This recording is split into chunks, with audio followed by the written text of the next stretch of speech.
80% of women are only interested in the top 20% of men. Mm. Is that actually true, or is this something that's just repeated through the manosphere as and used as an excuse to berate women and demonize them? So, like with a lot of things in the manosphere ideology and incel ideology, there's a grain of truth to the point. Now, it's taken to a very blunt level of analysis, and the 80-20 rule is a very crude breakdown and probably hyperbolic. It's hard to get an exact figure, but there is such a thing as attraction inequality, whereby more men are interested in find more women attractive. That's a very interesting idea that more men are interested in women than the reverse. And I would suspect that the reason is probably because men are more visual creatures. We tend to be more attracted to the physique of a woman than the reverse. Obviously, not to say that women are not also attracted to certain masculine physiques, but that doesn't seem to be as high on the priority list for women as other more, how would I say, soft traits like your sense of humor, your ability to, your status, your ability to provide and protect, these things are not easily observed as with the visual appearance of a woman. Because evolutionarily speaking, if the woman did not have these instincts to sort out their mating partners by finding people who are going to provide and protect, then they and their kids, their future kids, were probably going to be much more at risk of all kinds of dangers. We even have data sets ourselves whereby the kind of the Pareto distribution that most attention flows to the most attractive profiles. Um, that is a real phenomenon, but it's not as extreme as perhaps the 80-20 crude level of analysis that the incels talk about. And it certainly doesn't mean that 80% of men have no chance in the mating market. I mean, if we look around, most men tend to do pretty okay eventually. It may have got harder for young men in recent years, but it takes, this is kind of, incel ideology does this, or manosphere ideology. They take a real phenomenon and run with it to a very extreme level of analysis and kind of nihilistic doomerism. And because one of the things that the character of Jamie talks about and says about himself is, I'm ugly, I'm ugly, I'm ugly, despite the fact he's clearly not Mm-hmm. an ugly boy.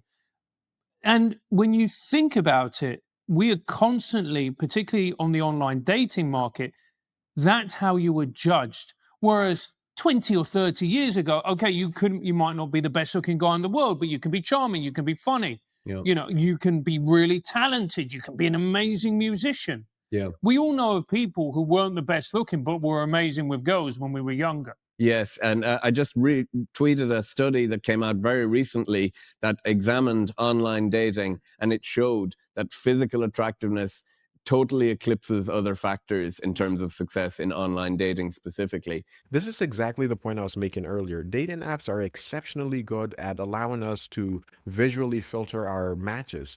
And this just so happens to align with how males go about filtering our preferences is through visual, more so than females. So since it aligns so much more with us, we just happen to know what we want a lot sooner than females do.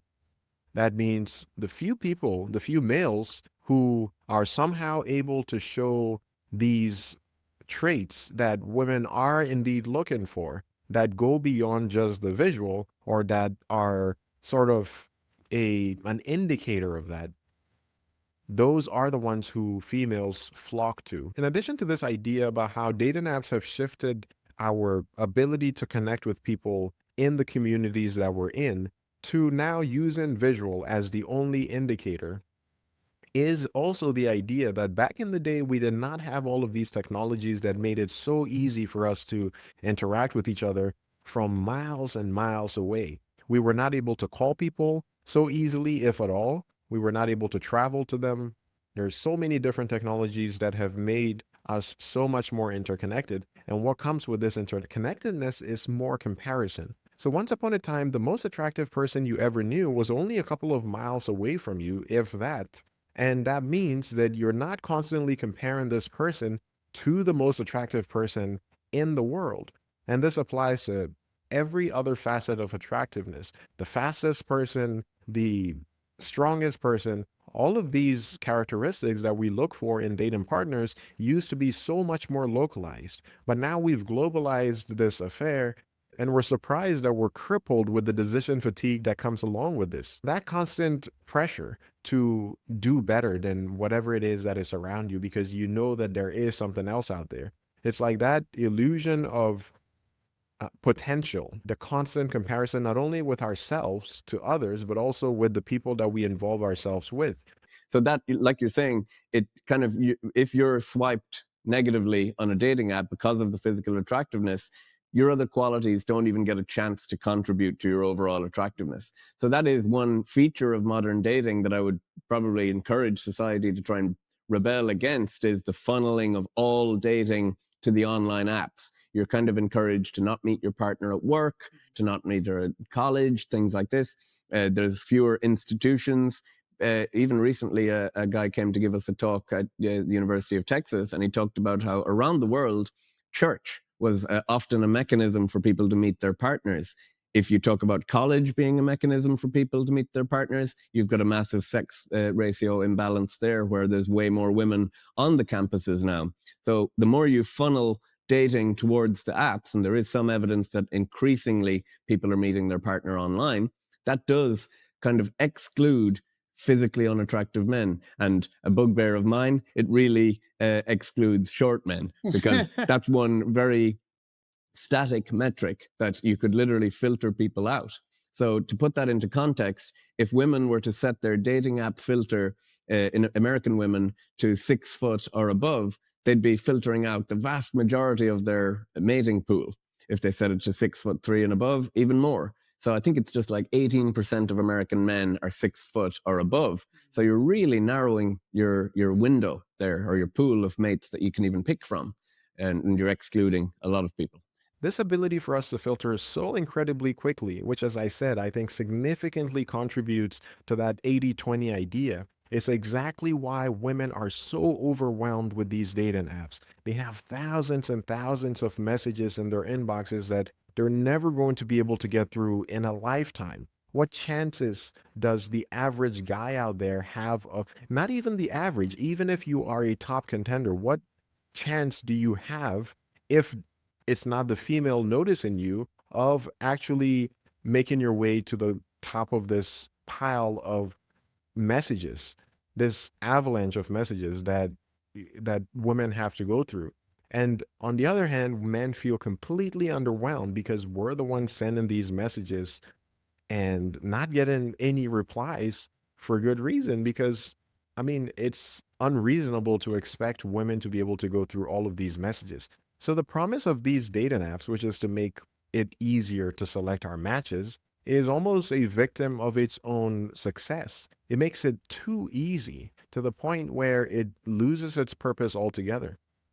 And it's also, as well, look, the man or woman of your dreams might not adhere to this particular idealistic checklist that you have in your mind, because what happens in your mind or online, as we are consistently told, is not real life. Yes. Just because somebody is a couple of inches shorter than what your ideal might be, doesn't mean that they're not going to be a wonderful partner and have amazing qualities. Exactly right. Yeah, and it doesn't give the chance for those other qualities to shine through.